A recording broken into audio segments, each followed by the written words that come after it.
Are we really doing another garden tour? So the water tank is completely full. We're going to get an electric pump on this so I can pump the water out into the garden. That's always been the plan for it. Over here, the tall mulberry has lost its leaves already. We started losing leaves probably about 2 weeks ago. And the small one has not lost it yet. I'm assuming that's because it's closer to the ground. It hasn't had to deal with a lot of the wind and stuff like that. Apple tree has also lost all its leaves. And we all know what happened with the avocado. I don't think there's any hope for that sucker. We're going to have to get a new one. Moving on here's the lime tree. We only got one person lime out of this, but looking forward to what it does next year. Here's our lemon tree. This one I will probably do some little bit of pruning on. It's a bit out of control and going sideways. And here is the black sapote.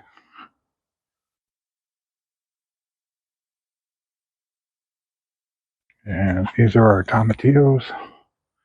You'll see we've got quite a few little lanterns growing. I don't know how big they'll get. We'll see. We had a 30-degree day on Monday morning, and I'm not sure how that's going to play out with the rest of the year. But the forecast looks like there is no freezing until at least January, so we'll see. This is our peppermint. It's coming back nicely after its harvesting. And this is the moringa. Once you cut off the top on these, it spouts off shoots. I don't know if these will last the winter or not. If we don't get too many cold snaps, we should have quite a few more branches next year. So we'll be able to harvest this more as a shrub than an actual tree. Rosemary is doing very well, along with our chocolate mint. I'm considering harvesting this one. Probably make a little bit of chocolate mint extract. I've already got some peppermint going. Probably about a month in, so we'll see what becomes of that. And over here, a little bit of baby cilantro already. And our onions with a volunteer marigold. Another batch of onions. These are Egyptian walking onions. So hopefully we'll get some clusters next year. I might do one more cutting of the green, just for green onions and stuff. Those are good on baked potatoes. And moving on here, as you can see, these king tut peas are doing really well. Really pretty flowers there. These will actually have purple pods if they make it. They survived our first little drop down to 32 a couple days ago, so looks like we might actually get some English peas out of this. And the Haussinator plants are still doing well as well. Got a nice little tomato here. Kind of blushing just a little. I'm not sure if you can see that on camera, but it's got a yellowish tone to it. We'll see what happens over the next few weeks. Might have a tomato for Christmas. Moving on over here, Lillian's caseload is producing peas. These plants are kind of short. I'm not sure if they need a trellis or not. We'll probably decide on that after this growing season, if I keep that variety.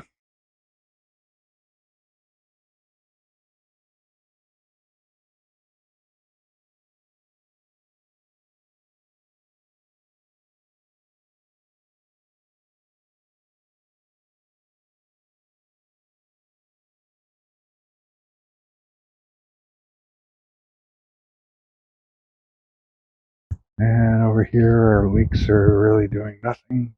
You can see them blowing in the wind there.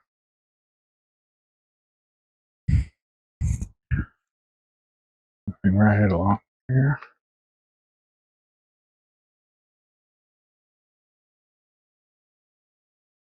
Sorry about the weeds here, but hopefully eventually this spinach will outgrow the weeds.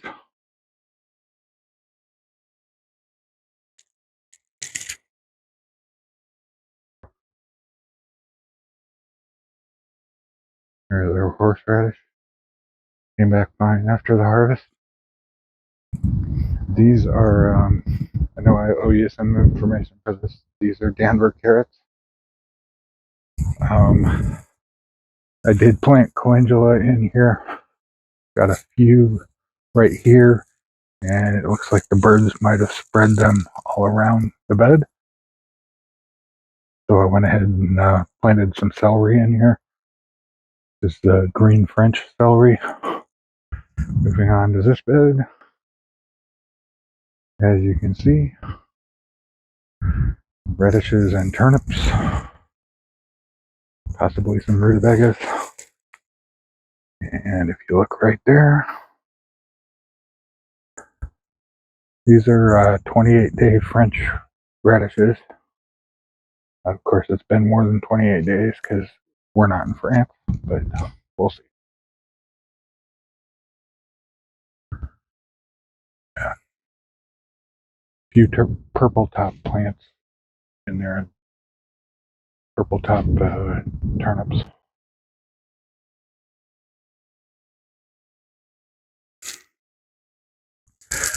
And moving on here. Sorry about the low light. We've got a row of carrots in the front. These are sorted varieties. Kind of a mix of what was over in the other trellis area. These were ones that I grew in a tray.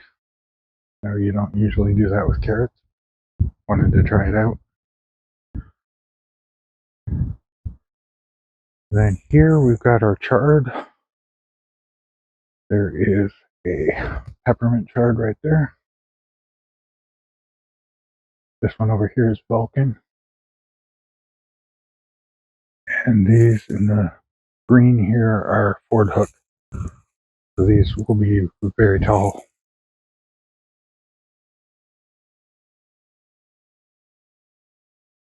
On to here, we've got some mullein growing.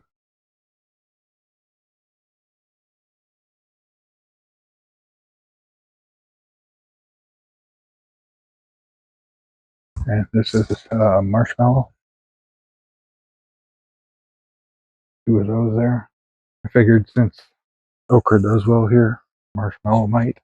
See, they're in the same family. And this is my Craig's Grande Jalapeno. Got one there and one there. They seem to be doing okay. And we've got some broadleaf mustard. Just one plant to try it out. Then we've got this one, I believe, is a Brussels sprout. Possibly a cabbage.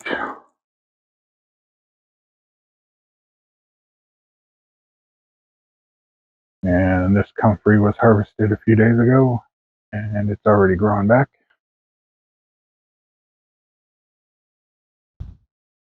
And way in the back of this bed, we've got a couple of Purple Lady bok choys.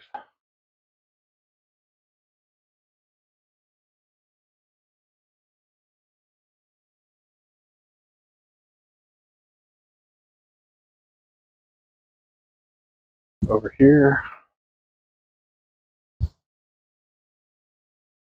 we've still got our Trombontinos, Zucchino Rampicante.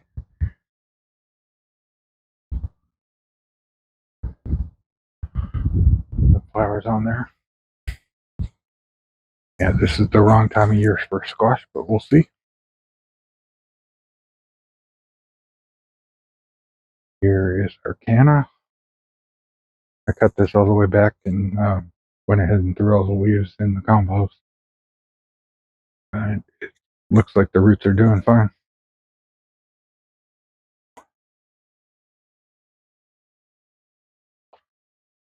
Over here,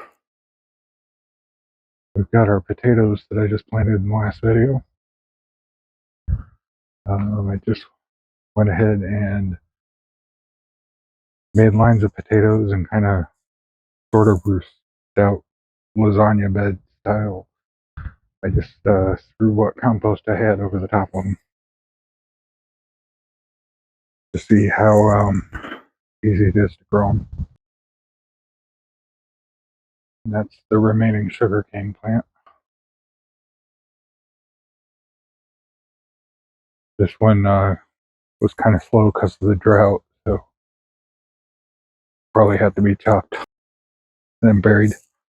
But yeah, this will be the last year for sugarcane in 2024 over in this row. Over here, comfrey is doing real well.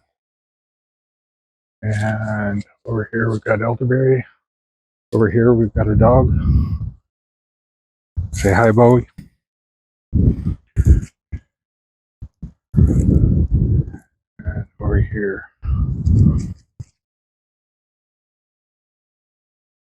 here I planted some Chianti onions in the front here.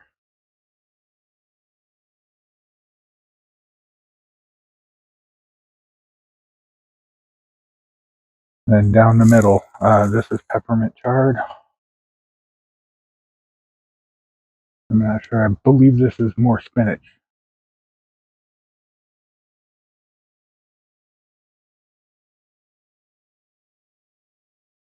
And over here to the infamous carrot bed. All of the little carrot sprouts are very small. They're kind of losing out to clover right now. But as the winter presses on and it gets too cold for the clover and the grass, I think we'll be okay.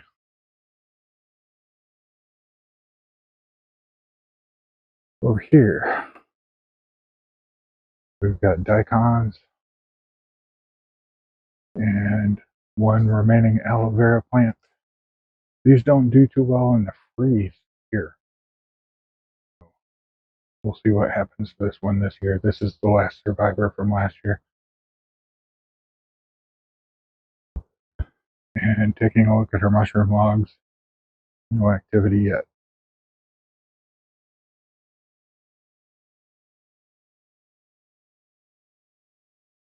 This area over here, where there is an easement where they're putting in the fiber optic, they completed it. I've got 3 different fiber optic providers right here, and I gotta decide what I'm gonna do with this. I need something that grows shallow. So I'll figure it out.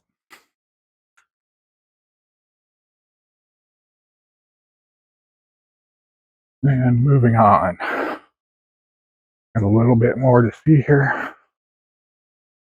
I processed a pineapple that I had and went ahead and tried to grow the top in a grow bag here. We'll see what happens. But moving on to the green stalk, we have Kamatsuna in the bottom. And moving up, this is oak leaf, Salanova, green and red. And then we have butter variety Salanova in the top 2. Uh, Salanova is a very interesting cultivar. It's Actually, it was bred for hydroponics, so I thought it might be good as far as this green stalk because of the unusual watering. I'm finding that watering it every 2 days seems to work pretty well. Okay, moving on. On here, you'll notice Mr. Big P is doing really well in these hanging baskets. I don't know if this is a fluke, but hopefully we're going to get peas at least. It is starting to get tendrils. You can see right there. And hopefully they will start dangling down and producing peas for us.